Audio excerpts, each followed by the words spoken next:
ഒരു ക്ലോക്കിൽ 5 മണി അടിക്കാൻ 8 സെക്കൻഡ് എടുത്തു. അതേ ക്ലോക്കിൽ 10 മണി അടിക്കാൻ എത്ര സെക്കൻഡ് എടുക്കും? ഒരു ക്ലോക്കിൽ 5 മണി അടിക്കാൻ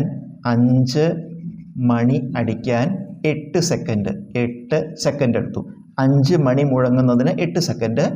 അതേ ക്ലോക്കിൽ 10 മണി അടിക്കാൻ, അതായത് 10 മണി മുഴങ്ങാൻ എത്ര സെക്കൻഡ് എന്നാണ് ചോദ്യം. ഉത്തരം കാണാൻ ഇവിടെ 2 മണി മുഴക്കുണ്ട്, 5 മണി 10 മണി. ഇതിൽ രണ്ടാമത്തേന്ന് 1 കുറയ്ക്കുക ബൈ ആദ്യത്തേന്ന് 1 കുറയ്ക്കുക. അപ്പോൾ 10 - 1 ബൈ 5 - 1 ഇൻറ്റു ഇട്ടിട്ട് ഇവിടെ 2 സെക്കൻഡ്, ആദ്യത്തെ സെക്കൻഡ് നമുക്കറിയാം, അടുത്താണ് കാണേണ്ടത്. അപ്പോൾ ഇതുകൊണ്ട് ഗുണിക്കുക ഇൻറ്റു 8. 10 നിന്ന് കുറച്ചാൽ 9 ബൈ 5 നിന്ന് കുറച്ചാൽ 4 ഇൻറ്റു 8. ഇത് വെടിച്ചെടുക്കുമ്പോൾ 2 എന്ന് വരും. 2 ഇൻറ്റു 9, ഉത്തരം 18 സെക്കൻഡാണ് ഉത്തരം.